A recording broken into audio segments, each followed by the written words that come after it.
Okay, here's something I've never found before. I'm out here on this prehistoric island. It's really big. I was hoping there'd be some sugar camps out here, but Ojibwe would have had to walk across a bog to get there. But in the spring, those bogs are frozen. So sure enough, I found a camp. I don't know if it's a sugar camp yet, but I just dug some trade silver, cut trade silver engraved. Now I got a cool little teeny tiny axe. Look at that, is interesting. It's got a hammer pull on it. It's tiny. It's going to be really interesting to see if there's a mark on there. I wish it was in just a little bit better condition. It'll clean up fine, but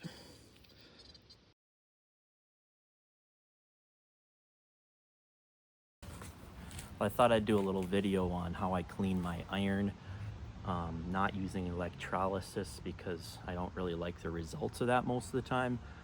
Here in Minnesota, we have really good soil for iron preservation in a lot of situations. Like this is just like perfect almost. And I wouldn't have wanted to put this in an electrolysis tank.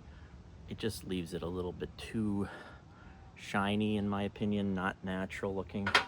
So today I'm gonna try to clean up this little axe, tiny 8-ounce axe I found yesterday on an early 1800s site with some trade silver and some flintlock parts. Never dug one that tiny before. Hand forged. It's got some nice file marks here.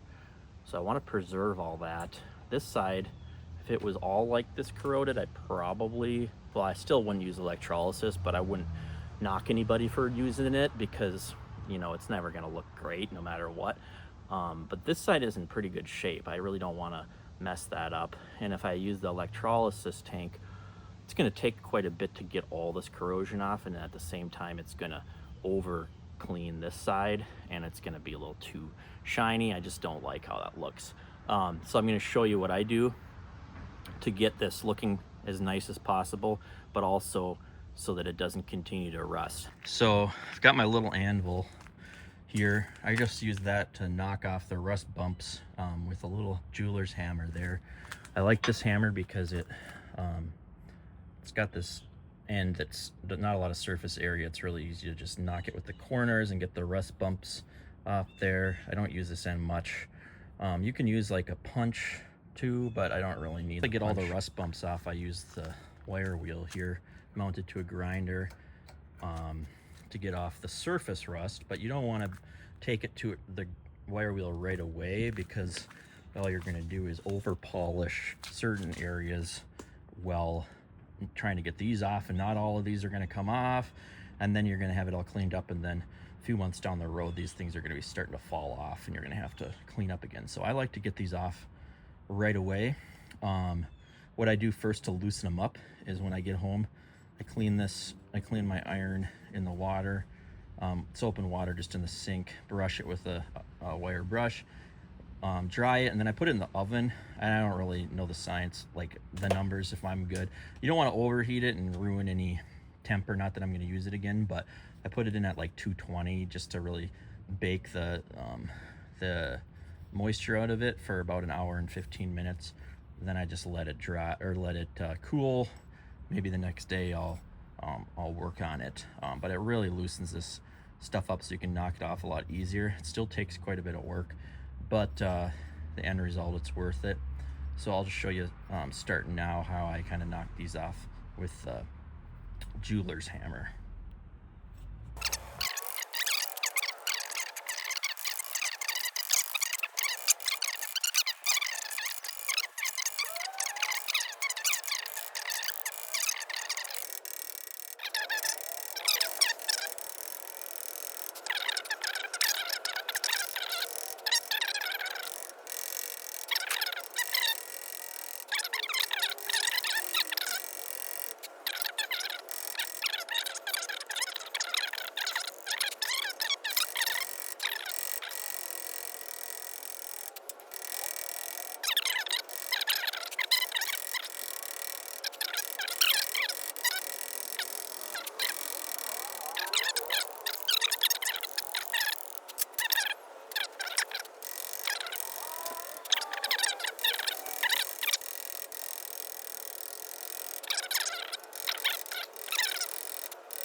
Okay, I think I'm pretty much done with the hammering. I probably spent 25 minutes at it.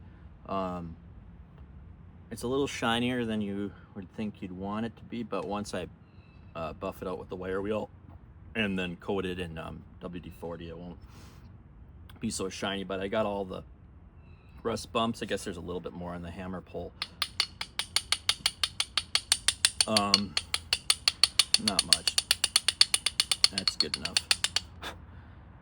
And you can see some defining features. There's a little file mark notches here and here that'll come out. When I take it to the wire wheel, and actually you can see the weld line here from the hammer pull being put on. After I take it to the wire wheel, then I do use a Dremel afterwards with a wire brush, usually the rotary brush. I have a couple other ones, but this will get in those cracks that you can't get to. I don't clean the eye out.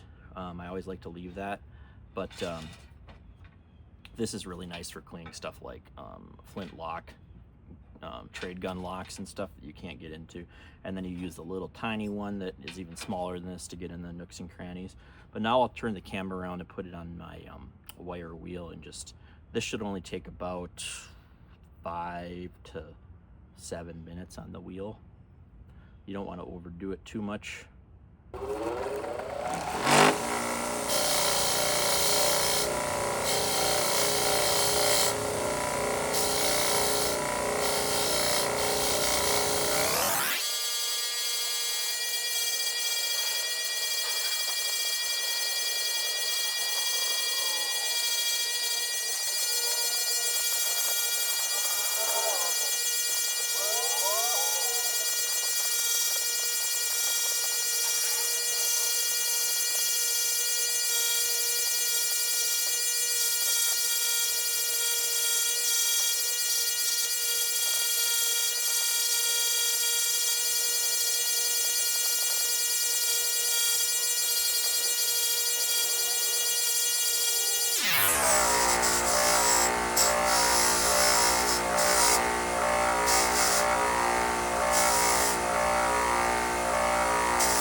So it looks shinier than it actually is in this light, but yeah, again, it won't be that shiny when it's finished up and in the WD-40. This side particularly, I really don't like how it shiny it looks here, but that's where most of those bigger corrosion bumps came off. There's really not much you can do about it.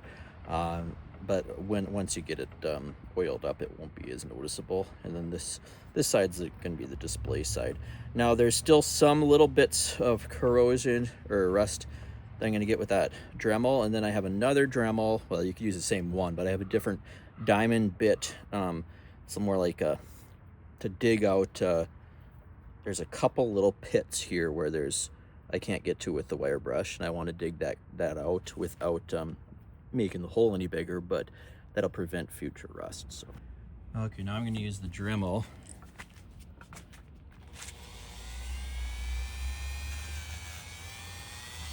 You don't want to turn it up too high or you're going to polish it too much.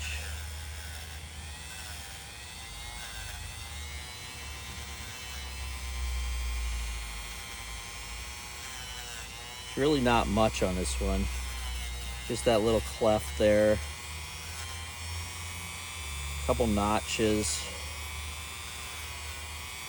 But yeah, I don't want to go at those pits with it. My shaking is natural when I'm doing this.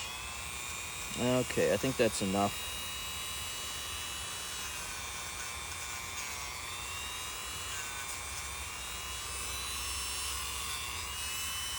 That's enough for that. Now I'll get that other one out.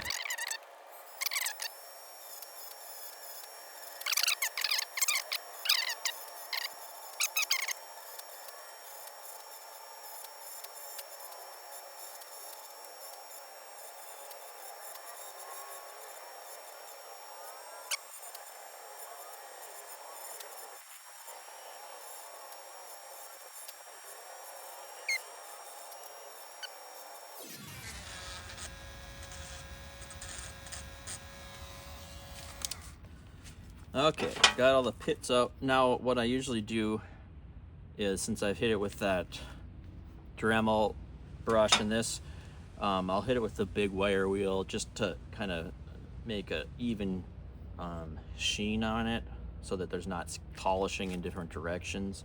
And that'll be kind of getting close to the end here. I won't show that though because I don't really need to. So here it is. It's too shiny. I mean, it looks too shiny right now, but again, it won't be so shiny when I'm done with it. But looks a lot better. You can even see some of the file marks in there from making it.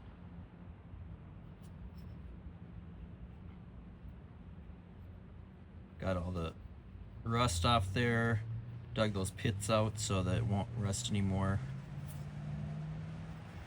Okay, so I got the gallon of WD-40, which you can just buy. I put it in an empty paint can, and then I just use that over and over and over again.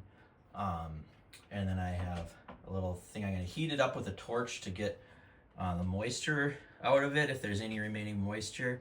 And I don't know the metallurgy, but I've heard it opens up the pores, whatever that means.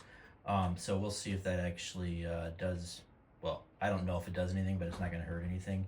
I'm not heating it up enough to ruin the temp or anything. And then I'll dunk it in there and hang it in that bucket and let it sit for half an hour, and then I'll let it drip dry for another hour or so, and then I will dry it off. So here we go.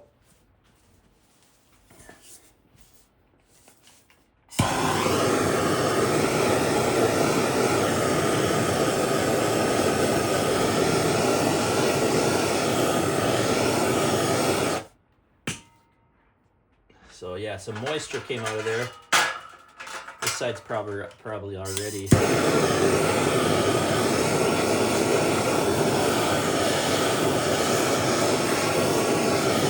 Okay, that's good.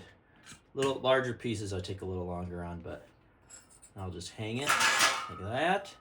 Hang it on the side there, make sure it's all covered. If you could see in there, you can't really, but it's coming up with a few, that's not exactly bubbles, but you can see the WD-40 kind of moving around that heated object, and we'll just let her sit there until it's cool and been in there for half hour or so. Then I'll be back. And it's still moving a little bit, you can see it in there. But one thing I forgot to mention is if there's a lot of iron oxide dust still on there, I'll towel it off or brush it off with some acetone before heating it up with the torch. But this one was pretty clean. Okay, well I took it out of the bucket, WD-40, and let it sit on the drying rack here for an hour and a half or so. It doesn't really matter, just let it get most of the stuff drip off and let it sit on there for a while. Then you just wipe her off with a paper towel or cloth. Usually I have shop rags or something, but not today. Get the excess off so it's not getting on your hands, and it also just makes it look better to wipe it clean. Less, there's none of that ugly shininess left, which I don't know if you can tell in this lighting or not, but I'll take it outside and show it on the video. I do like to clean out the eye, just the excess, so that it doesn't continue to kind of seep out of there and get the rest of it oily. So I pull a rag through usually. And here she is, wiped up after the WD-40 treatment. This will stay nice for quite a while, pretty much forever, except you got to keep it in not too humid of an environment. I run a dehumidifier in my room, my basement, wherever I keep stuff.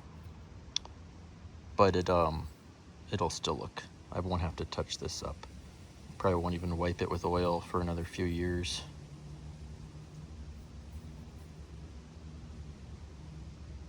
And I just like how it doesn't feel waxy, it's nice and smooth. And it's got a nice patina on it. Didn't completely strip off the patina. You can see file marks there from when it was made.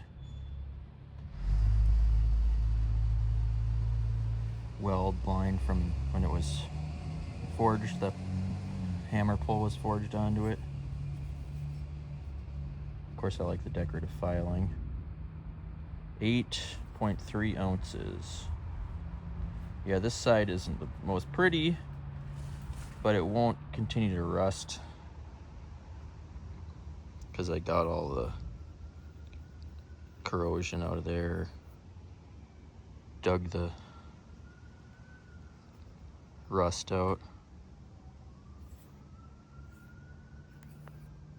It's like there's filing there I didn't even notice. File marks there. Not on the top.